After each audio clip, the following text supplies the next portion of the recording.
അമ്മ ദീപകിന്റെ കാര്യത്തിൽ നമ്മൾ ഒരു വീഡിയോ പോലും ചെയ്തില്ല, ഒന്നും പറഞ്ഞില്ല. പുള്ളിയുടെ കാര്യം ഒരു സങ്കടം ഇല്ലയോ, നമുക്ക് അത് ഒരു പ്രശ്നം ഇല്ലയോ എന്ന് ഒരുപാട് പേര് മെസ്സേജ് അയച്ച് ചോദിക്കുന്നു. അയ്യോ പൊന്നു മക്കളെ, നമ്മളൊരു കല്യാണത്തിന്റെ പുറകെ ആയിരുന്നു, നമ്മൾ അതുകൊണ്ട് ഓൺലൈനിൽ കയറി അങ്ങനെ നോക്കിയില്ലായിരുന്നു.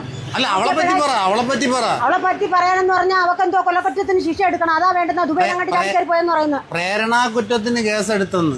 പ്രേരണാ കുറ്റത്തിന് എടുത്താൽ എങ്ങനെ ശരിയാവും? പിന്നെ കൊലക്കുറ്റത്തിന് എടുക്കണം. ഒരാൾ ആത്മഹത്യ ചെയ്യണമെന്നുണ്ടെങ്കിൽ അയാൾക്ക് എത്ര നല്ലവനായിട്ടായിരിക്കണം ചെയ്ത്.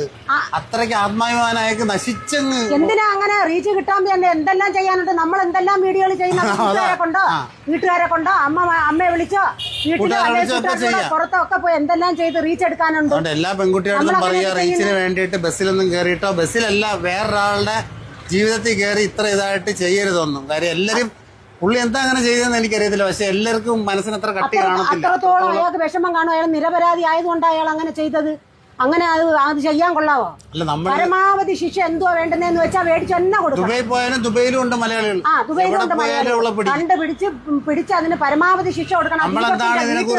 നമ്മളെന്താണ് ഇതിനെക്കുറിച്ച് ഒന്നും പറയാത്തത് എന്ന് അവർ പറഞ്ഞപ്പോഴത്തേക്ക് എനിക്ക് നമ്മളൊരു കല്യാണത്തിന്റെ പുറകെയായിരുന്നു. സത്യം പറഞ്ഞ സോഷ്യൽ മീഡിയയിൽ പിന്നെയാണ് നമ്മൾ ഈ കയറി കാര്യങ്ങൾ കാണേ, വന്ന മെസ്സേജുകൾ കാണുകയൊക്കെ ചെയ്യുന്നത്. അതെ, നമ്മൾ വേറെ തിരക്കിലും കാര്യത്തിലും അപ്പൊ ആരും തന്നെ റീച്ചിന് വേണ്ടി മറ്റൊരാളുടെ ജീവിതം വെച്ച് ഇങ്ങനെ കളിക്കരുത്. കളിച്ചാല് അത് വലിയൊരു വിഷയമാവും. നമ്മളൊക്കെ പല വീഡിയോസും എടുത്തിട്ടുണ്ട്. നമ്മൾ ഏത് വീഡിയോ എടുത്തിട്ടുണ്ടെങ്കിലും ആ എടുത്തിട്ടുള്ള നമ്മുടെ വീഡിയോയിലുള്ള ആൾക്കാർക്ക് അനുവാദം ചോദിച്ചിട്ടാണ് എടുത്തിട്ടുള്ളത്.